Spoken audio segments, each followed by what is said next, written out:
My name is Rebecca. Whether you know me in real life or not at all, glad to have you here on the channel. Welcome to Pieces of the Real Me. Here on this channel, we, the royal we as it were, talk about autism and what it's like to live with it as a constant part of life. Please note that these videos are more on my personal experience and comprehension of autism. The way I experience autism may be similar or completely different from another autistic individual, but it's not the exact same way, nor should it be the standard. Now that I've made my disclaimer, today I'm going to be answering a question from fellow thespian, autistic, and college buddy Matt Peer, who asked, what was the biggest challenge you had to face involving autism? Well, let me tell you, this one was kind of a tough one, because I could go through a whole list of potential problems that I've gone through and a whole lot of obstacles and other challenges. Like, I could talk about the fact that I, probably have depression. Haven't been clinically diagnosed yet, but pretty good chance of that. Or anxiety that I've had since childhood as well. Again, not clinically diagnosed, but still, very high chance of that. Being able to express myself, dealing with the fact that I have a preference of doing things on my own, a lot. But the one that I'm going to talk about is the one that is still bothering me today, and that would be decision making. Now you're probably thinking, everybody makes choices, and everybody makes really tough choices, and there's just so many choices. How in the world could it possibly be different for you? If you didn't catch that moment, that would be me staring you down through my pretend glasses as if I'm McGonagall looking at you like, how dare this child? Decision making. So autistics have what is referred to as black and white thinking, or as I like to call it, one-way street thinking. What the heck is one-way street thinking? Well, you pictured this. For any of you people who drive, you might have a bit of a sense as to what it is I'm trying to say.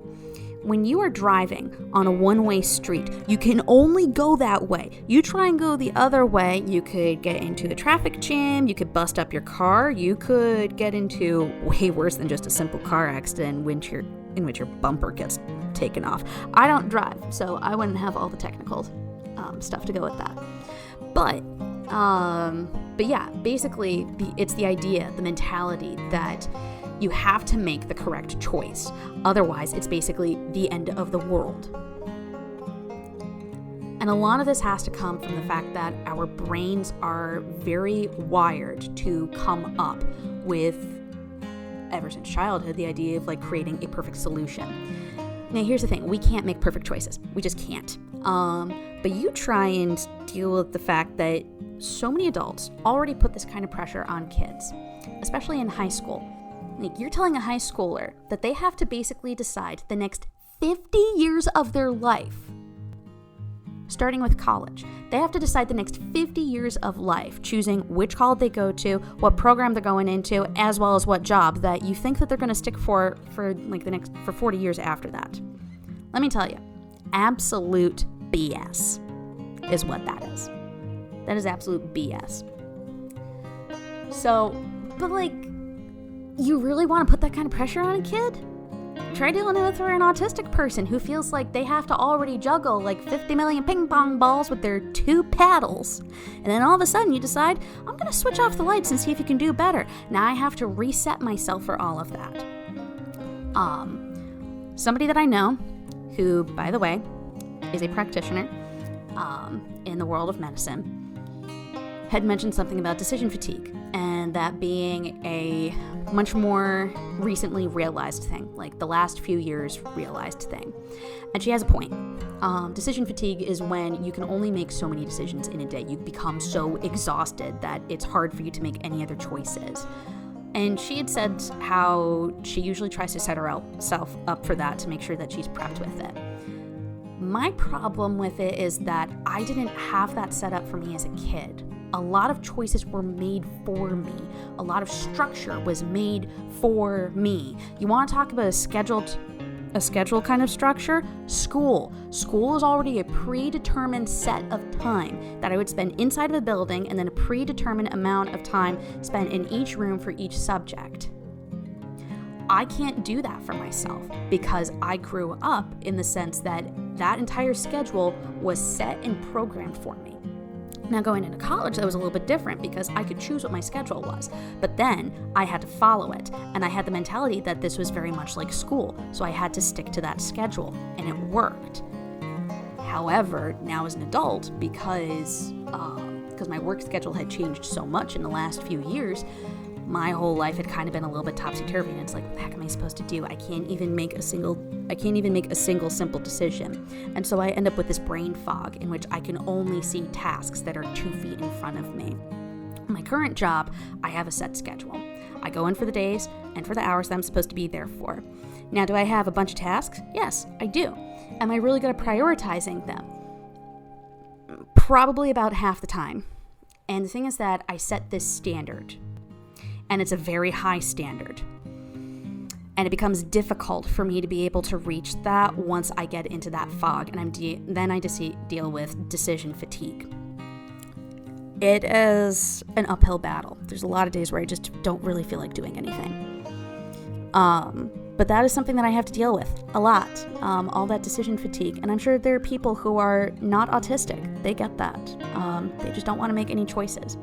And I can't blame you for it. Like, making decisions sucks. Now, if it's a decision in which it's something like, I got 3 great options that are absolutely delicious on my favorite menu over at a cafe that I like to go to. Yeah, of course I'm going to weigh them out. Like, am I really feeling more for like this carrot cake pancake, or do I want that Eggs Benedict that has a sweet potato risotto cake for the base? Like, yes. I'm like, I already had the carrot cake pancakes. I'm going to do the Benedict. Delicious. And I guarantee you, it definitely was delicious. I need to find a recipe for it somewhere. But making decisions is really tough. And so a lot of days I'm just like, I really don't want to make any choices. But I have to. Otherwise, I'm not going to be able to get anything done. So I need to be able to take some time for myself to be able to recover for it. And we're just like, you know what? This whole day, I'm not going to make any choices. I'm just not. I'm just going to chill out and relax. And usually that would work. On other days, it's like, all right, I'm deciding to be productive because this is a list of stuff that actually has to get done. And so that's what I do. But yeah, decision making, that would be a challenge that I have to deal with on a regular basis as an autistic.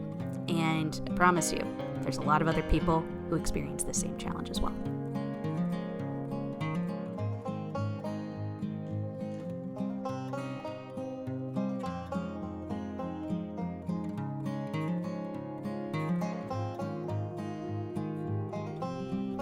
Thank you so much for watching my video.